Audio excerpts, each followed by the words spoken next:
रिया भक्ति पवित्र कहानियाँ। ये कहानी एक छोटे से गांव की है जहां सविता अपने अपाहिज पति शेखर और अपने 5 साल के बेटे अजय के साथ एक किराए के घर में रहती थी। शेखर अपाहिज था और वो कोई काम नहीं करता था। जीवन गुजारने के लिए सविता उसी गांव में कालू की दुकान में सफाई का काम करती थी। सविता बचपन से ही विष्णु भगवान की बहुत बड़ी भक्त थी। वो बड़ी श्रद्धा से भगवान विष्णु की पूजा करती। जब भी उसके जीवन में कोई समस्या होती तो वो भगवान विष्णु के सामने हाथ जोड़ लेती, अपनी परेशानी जाहिर करती, तब जाकर उसके मन को शांति मिलती। एक दिन सविता कालू की दुकान पर काम कर रही थी, तभी वहां सविता की पड़ोसन सुरेखा आई। अरे कालू भाई, मुझे 2 किलो चने की दाल देना।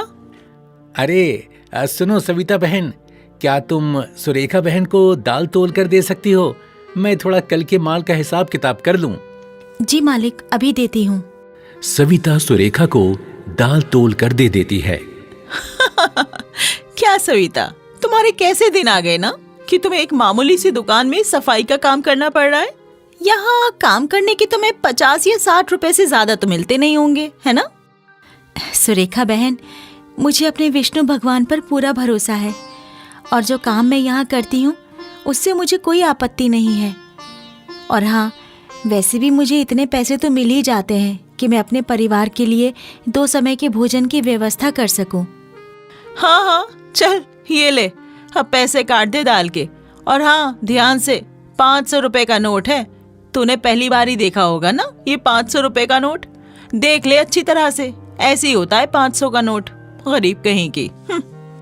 अरे मालिक जी, आप सविता बहन को पैसे वापस करके दे दीजिए। अरे सविता, गल्ला वहीं तो रखा है, उसी में से दे देना पैसे निकाल के। कालू का पैसों का गल्ला वहीं पास में ही रखा था।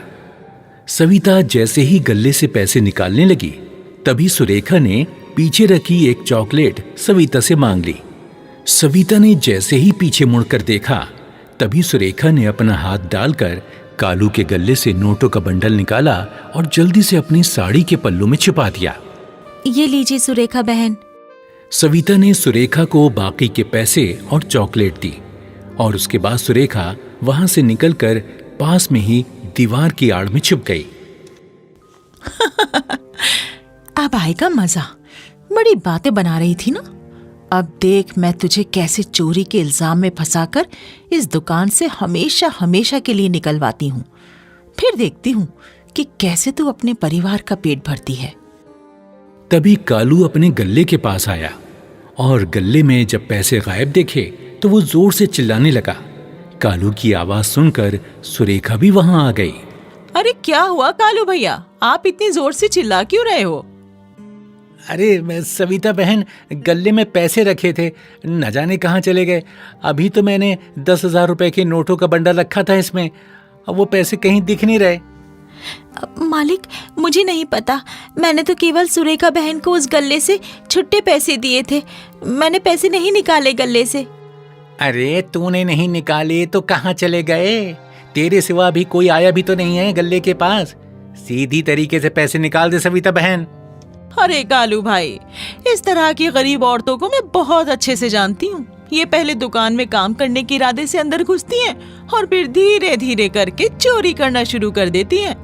आप चिंता मत कीजिए, मैं अभी इसकी तलाशी लेती हूँ। सुरेखा सविता के पास आई और उसकी तलाशी लेने लगी। तभी सुरेखा ने चुपके से अपने पल्लू में से 10,000 रुपए के नोटों का बंडल निकालकर सविता की साड़ी के पल्लू में छिपा दिया और झट से वही बंडल निकालकर कालू को दिखाया। हाँ, ये देखिए कालू भाई, ये रहे आपके 10,000 रुपए। इस सविता ने पीछे अपनी साड़ी के पल्लू में छुपा रखे थे। ये सब क्या है सविता बहन? मैंने तुझे एक गरीब समझकर अपनी दुकान में काम दिया और मेरी ही दुकान में चोरी कर रही है तू। अरे तूने अब तक ना जाने कितनी चोरियां की होंगी मेरी दुकान से। नहीं नहीं मालिक, मैंने ये पैसे नहीं चुराए। मैंने आज तक आपकी दुकान से कुछ नहीं चुराया। मेरा विश्वास कीजिए, मैंने नहीं चुराए ये पैसे। कालू ने सविता की एक नहीं सुनी और उसे धक्के देकर वहां से निकाल दिया। सविता गिड़गिड़ाती रही, रोती रही, अपनी बेगुनाही साबित करती रही, लेकिन कालू ने एक नहीं सुनी। सविता रोते रोते अपने घर पहुंची और अपने पति और बेटे को सारी बात बताई। सविता रोज काम की तलाश में घूमती रही, पर कालू ने सविता के बारे में पूरे गांव वालों को बता दिया था। इसीलिए सविता को कोई भी काम नहीं दे रहा था। सविता काफी परेशान हो गई। उसके भूखे मरने की नौबत आ गई। अब हमारे घर का क्या होगा सविता? तुम्हें तो इस गांव में कोई काम देने को तैयारी नहीं। अब हम क्या खाएंगे सविता? हमारा जीवन कैसे चलेगा? भगवान विष्णु, आप तो सारी बात जानते हो ना कि मैंने उस दुकान में चोरी नहीं की थी, फिर भी मुझे उस चोरी के आरोप में दोषी करार दिया गया। अब मैं क्या करूं भगवान? मेरे घर में अन्न का एक दाना नहीं है। मेरा बच्चा, मेरे अपाहिज पति और मैं, हम काफी दिनों से भूखे हैं। हम पर अपनी कृपा कीजिए भगवान, हमें इस समस्या से बाहर निकालिए। इस गांव में तो हर कोई मुझे चोर कह रहा है। अब आप ही कोई चमत्कार कीजिए ताकि मेरी सारी समस्या दूर हो जाए और हम इस दुख भरे समय से बाहर निकल आए। हमारी रक्षा कीजिए। सविता भगवान विष्णु से प्रार्थना कर ही रही थी कि उसका मकान मालिक किशोर वहां आया। चलो चलो, मेरा घर खाली करो। मैं अपने घर में वैसे चोर लोगों को जगह नहीं दे सकता, वरना कल को पता चला तुमने तो मेरे ही घर में हाथ साफ कर दिया। चलो चलो, मेरा घर खाली करो। अरे किशोर भाई, ये आप क्या कह रहे हो? मैं गरीब अपने अपाहिज पति और छोटे बच्चे को लेकर कहाँ जाऊंगी? मुझे गरीब पर रहम करो, हमें इस घर से मत निकालो। मैं समय से तो आपका सारा किराया देती हूँ ना। किशोर ने सविता की एक नहीं सुनी और उसके सामान के साथ साथ उसके पति और बच्चे को भी घर से निकाल दिया। घर में ताला लगाकर वो वहां से चला गया। सविता रोते रोते सुरेखा के पास आई और उसे सारी दास्तान बताई। सुरेखा बहन, मैं आपसे विनती करती हूँ, मुझे गरीब की सहायता करो। ऐसी हालत में मैं अपने अपाहिज पति और छोटे बच्चे को लेकर कहाँ जाऊंगी? मुझे अपने घर में कुछ दिनों के लिए पनाह दे दो। मैं तुम्हारा ये एहसान जीवन भर नहीं भूलूंगी। अरे जाओ जाओ यहाँ से, यहाँ हमें रहने के लिए घर में जगह नहीं है और हम तुम सबको कहाँ से रखेंगे भला? जाओ जाओ, कहीं और जाकर सहायता मांगो। सविता उदास होकर दूसरे घर जाने लगी। तभी शेखर ने कहा, नहीं सविता, अब किसी और के घर मत जाओ। इस समय कोई हमारी सहायता नहीं करेगा। देखो, अब रात भी होने को आई है। हम यहीं अपने घर के बाहर सड़क पर सो जाते हैं। सवेरा होते ही हम तीनों इस गांव से कहीं दूर चले जाएंगे।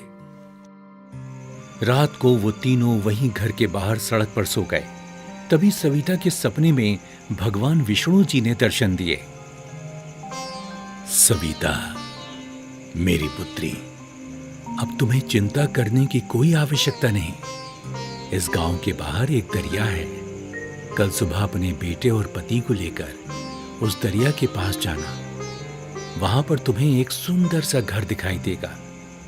अब से वही तुम्हारा घर है। तुम उस घर में अपने परिवार के साथ सदा सुखी रहोगी। सुबह सविता की जब आंख खुली तो उसने अपने पति को अपने स्वप्न के बारे में बताया और परिवार के साथ दरिया के पास गई, जहां सच में एक सुंदर सा घर था। सविता जब उस घर में गई तो वहां सोने के सिक्के देखकर सविता और शेखर बहुत खुश हुए।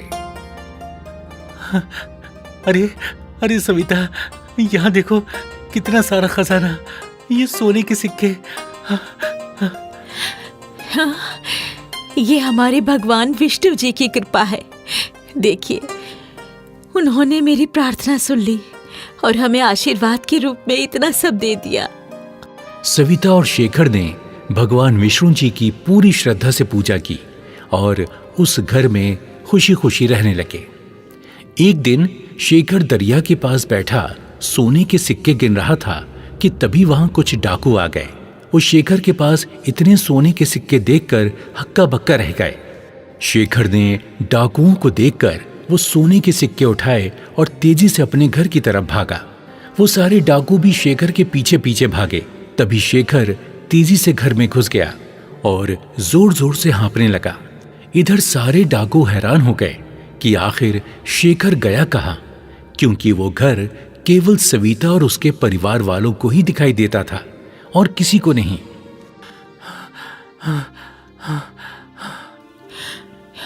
क्या हुआ जी, आप इतना कांप क्यों रहे हो? सविता मेरे पीछे डाकू पड़े हैं। क्या? डाकू?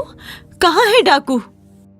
दोनों अपने घर की खिड़की से उन डाकुओं को देखते हैं। अरे कहाँ गायब हो गया वो? यहाँ ना तो कोई घर है और ना ही कोई ऐसी जगह, फिर अचानक खुले मैदान में कैसे वो गायब हो गया? चलो उसे आगे ढूंढते हैं। ये क्या बोल रहा है सविता? इन लोगों को हमारा इतना बड़ा घर दिखाई नहीं दे रहा, ये कैसे हो सकता है? जी, यही तो भगवान विष्णु जी का चमत्कार है। देखा आपने, ये घर केवल हमें ही दिखाई देगा और किसी को नहीं। अब हमारा ये धन कभी भी चोरी नहीं हो सकता। ये भगवान की कृपा है हम पर। शेखर हाथ जोड़कर भगवान विष्णु जी का धन्यवाद करता है। उसके बाद दोनों पति पत्नी प्रतिदिन भगवान विष्णु की पूजा करने लगे और खुशी खुशी अपना जीवन गुजारने लगे।